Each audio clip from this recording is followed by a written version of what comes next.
All right, mga kababayan, mga kaibigan, mga katokis, mga kapots. Kamusta po kayong lahat? And once again, welcome po dito sa ating mumunting channel, Simply Tokis Vlog. Tayo po ay magbibigay lang ng maiksing komento, opinion at reaksyon sa mga mainit na usaping pang politika sa ating bansa. So pag-usapan natin mga kababayan, Trillanes versus Magalong, no? Kasi po itong si Magalong mukhang nababalita po na kasama na po ito sa Independent Commission. Pero very po yan, conflicting yung sinabi ng Pangulo, kung totoo man yan. Pangulong Bongbong, medyo kinokontra mo yata yung sarili mo dito. Mamaya sasabihin natin bakit kinokontra ng Pangulo yung sarili niya. Okay, kung isasama niya dyan si Magalong. Okay, and also mga kababayan, ito pong si Representative Janet Garin, no, ng Iloilo, meron pong nadiskubre dito po sa kayamanan ng mga Diskaya. Mukhang kaduda-duda po, paano po itong mga Diskaya in 1 year, tumabo ng bilyones ang kinita. Tumabo ng bilyones ang yaman. So, isipin ninyo mga kababayan, paano nangyari yon? Parang Harry Roque lang, di ba? Pagdating ng isang taon, biglang 1,000% ang in-increase ng kanilang yaman, ng kanilang mga pera sa bangko. So, yan po, no? Shout out po lahat sa inyo, and may God bless us all. So, unahin natin mga kababayan, ang ulat dito sa isang article sa politico.com.ph, si Magalong versus Trillanes. Scared or just loyal to Duterte? Trillanes dares Magalong to name Benguet's 36 billion rock netting scam culprits. Ayan hinahamon na nito. Hinahamon na ni Trillanes si Magalong. Pero may history to no? Itong si Magalong, pabida-bida. Bakit ngayon ka lang lumalabas, Magalong? Ang tagal mo ng mayor dyan, no? 2019 ka pa mayor. Dyan sa sa nasasakupan mo. Panahon pa ni Digong, mayor ka na. Panahon ni Digong, umamin siya na marami ring ghost projects sa DPWH. Bakit hindi ka umalma? Na ibig sabihin, 2019 to 2022, wala kang alam ng mga congressman, ng mga sangkot sa mga insertion, budget scam, flood control scam o anumang mga korupsyon. Kasi ngayon, nag-iingay ka simula nung hindi pa nga nilalabas ng Pangulo yung top 15 na yan, saka nagsalita siya sa SONA, maingay ka na Inunahan mo na ang Pangulo, tapos dinagnaga mo pa, lalo ka pang nag-iingay, nagpapapansin, nung talagang nag-full blown na ito. Ngayon, matagal na palang merong sinasabi sa'yo si Trillanes. Kaya sinasabing, scared o loyal ka sa Duterte? Ano nga ba? Pareho lang. Kung ako po tatanungin ninyo, pareho lang yan. Mamaya sasabihin ko sa inyo. Trillanes has challenged Magalong to drop the names of those involved in the 36 billion rock netting scam in the province. Diyan po sa Tuba, Benguet, pinakita po yan sa isang ocular ni Pangulong Marcos. According to Trillanes, Magalong told him way back in 2022 who were allegedly pulling the strings behind the flood control anomalies. But the former senator noticed that ex-police official has yet to reveal a single name since, asking whether it's out of fear or loyalty to the Duterte. Correct. 3 years na Magalong. Actually, 6 years na. Saka ka lang magsasalita. Ano ka? Takot ka o tuta ka? Noong 2022, sinabi ni Mayor Magalong sa akin kung sino ang mga nasa likod ng 36 billion rock netting scam sa Baguio, Benguet. Ang tanong, bakit hindi niya itong nilalabas hanggang ngayon? Takot ba siya o hindi, o dahil kaalyado siya ng mga Duterte? Ayan. Nga naman, Magalong. Bakit? Ngayon, Trillanes, kung alam mo na kung sino yung involved dyan sa 36 billion, care to share? Magalong, wag ka nang magmagaling-magaling. Dapat yung last name mo hindi na Magalong Magaling-galing? Ganon? O dapat? Mag-isip nga kayo ng pwedeng ipalit diyan sa Magalong ngayon. Maga short? Mega short? Kasi short ang utak mo. Takot na takot ka. Ngayon, ang tanong ni Trillanes, takot o tuta? Pareho po. takot siya sa Duterte na pag dinawit niya ang mga Duterte at allies nito, malamang baka ipakain siya sa crocodile farm. O, tuta siya? Tuta siya. O, tuta siya ng Duterte. Bakit? Puro mga ano lang na hindi kaalyado ni Duterte yung mga pinangangalanan niya. Bakit di niya mapangalan yung mga kaalyado ni Duterte? O ano siya? Di tuta. Ha? Tapos ngayon gagawin mo Pangulo na isasama mo sa Independent Commission. Inaano mo na rin yung sinabi mo dati, Pangulo, na walang politiko. Ha? Walang mambabatas na dapat isali dyan. Ano si Magalong? Politiko po si Magalong current mayor ng Baguio City. Di ba? Politiko 'yan. Di ba sinira mo na rin yung sinabi mo dati na dapat walang politiko, walang Di ba? Meron kayong statement na gano'n, no? Through Yusek Castro. Kung maalala ko, si Magalong present mayor ng Baguio City, politiko 'yan. May bias pa 'yan. Partial na partial 'yan sa mga Duterte. Ano ba naman, Pangulo? Ano ba talaga? Huwag mong kunin yan. Magtalaga ka dyan talaga ng walang affiliation sa'yo, walang affiliation sa politiko, talagang independent. Si Magalong hindi independent yan, dependent sa Duterte yan. Ang gusto lang yan, pabagsakin yung mga sumisira kay Duterte, lalo na yung mga nasa Quadcom. Anak ng siopaw naman, mga kababayan, ano ba yan? Now, punta tayo dito, mga kababayan. Dito po kay Representative Janet Garin. No, si Representative Janet Garin matapang to no? Dahil binokya-bokya niya, sinupalpal niya si anak ni Marco Beta. Yung batang Marco Beta sa Kongreso, no?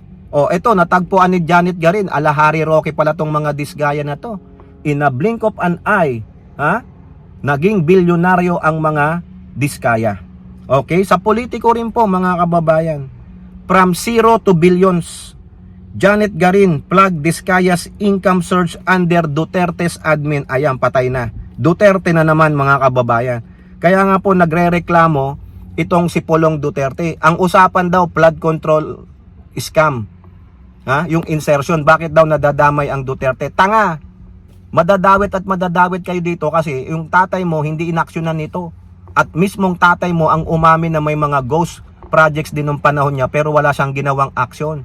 Sino mga nakinabang noon nung panahon ng tatay mo na walang ginawang aksyon, puro daldal? Eto po, House Deputy Speaker and Iloilo Representative Janet Garin pointed out the surge in the revenue of contractor couple Curly and Sara Diskaya, which grew from zero to in 2026 to billions of pesos during the Duterte administration. Ito po sabi, Garin said that based on the financial statement submitted by the companies of Diskayas to the SEC, they reported zero revenues from 2014-2015 and 99.25 million in 2016. So 2014-2015, 2 taon zero daw sila. Pagdating ng 2016, eto na, 99.25 million na ang kinita nila.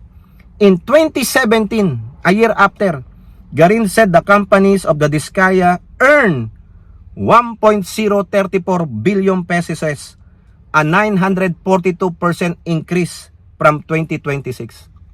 Diba? Alahari Roque lang. Diba? Almost 1,000%. Tama po ba? Tama. 942%. Almost 1,000% increase.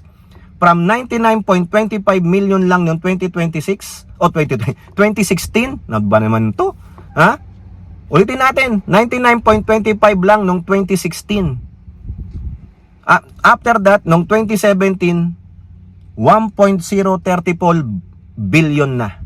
Nabubulol na ako dito. Pasok tayo ng 2017. Lumipad, tumalon yung total revenue ninyo to 1.034 billion. Tama po ba? And this is an increase of 942% from the revenue of the previous year. Yung si Pacifico Diskaya, si Curly, nagsabi ng yes, affirmative. In 2018, revenues jumped to 12.05 billion. Naputan, grabe! Grabe mga kababayan, a 1,065% increase. and 13.55 billion in 2019. Kaya naman pala in just a short span of 3 years. Magkano nang kinita nitong mga to? 12 plus 13, 25 billion plus 1 billion o 26 billion in 3 years. Grabe, from 99.25 million lang noong 2016. Pagtapos ng 2019, 26 billion mga kababayan. Grabe. Oo. Garin noted that the billions kept coming even during the COVID-19 pandemic. O patay mga kababayan. Remember, si Digong umutang ng umutang nung COVID-19 pandemic. Yung pala alam mo na, 'di ba, number 1 contractor ni Digong ang mga Diskaya? Yan COVID-19, ang mga Pilipino walang trabaho, hindi naaayudahan ng tama. Yung dapat ayudahan, hindi nakakakuha. Yung pala, napupunta sa mga kontraktor. Visit! When ordinary people were reeling. Ito ang panahon na marami ang nawalan ng trabaho. Marami ang uncertainties. Marami ang namatay. Marami ang lumubog sa utang dahil napakamahal ng testing sa Pilipinas. Ito rin ang panahon ng ating healthcare workers hindi nasweldohan ng tama. Pero ang Diskaya Group of Companies, ang revenue nila from government ay 11.583 billion in 2022. Grabe, 11.5 pa billion. Putik na yan. Digong, anong ginawa mo? Mark Villar, anong ginawa ninyo? Ha? The lawmaker noted that Diskaya companies earned 16.07 billion in 2021, 20.52 billion in 2023, and 18.62 billion in 2024. Yung last year, hindi pa tapos Putik mga kababayan, billions, 26 plus 11, 37 plus 16, 53, o sabi mo ng 54, 54 plus 20, 74, 74 plus 18, 93 billion kasi may mga change Biruin nyo yan, in the span of 7 years. 94 billion. Kaya puta. Grabe. Kaya pala nakakabili ng mamahaling mga properties at mga gamit. Of course, with due respect to Mr. Diskaya, siguro they took advantage of a situation. Yung bang gutom ka, andyan yung pagkain. Napilitang kainin ng buong buo na hindi mo na inisip ang ibang tao. Hindi mo na inisip na ikaw ay Pilipino. Ako'y nagagalak bilang isang Pilipino na discover ito at sana ang ating panawagan mahinto ito sa current administration because we should not allow the continuity of such programs and such projects. Patay. Hindi lang dapat Diskaya. Lahat. Pangulong Marcos, it's time to purge. Ito na siguro yung sinasabi ko dati. I-purge mo, Pangulo. Nasa likod mo kami kung tama yung gagawin mo. I-purge mo. Parang awa mo na.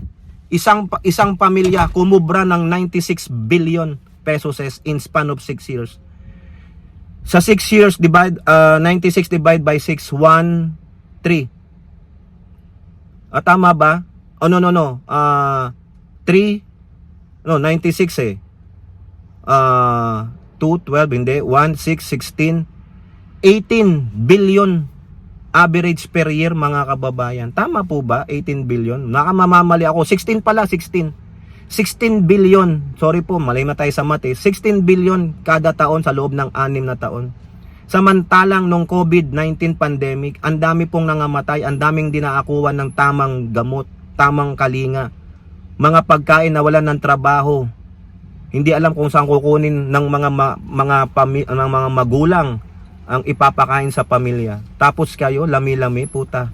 Mapapamura ka na lang, makakurse mo itong mga ito no? O kayo po, ano pong inyong masasabi? Comment down below and don't forget to like and share. Hope to see you on the next videos. Bye-bye. God bless.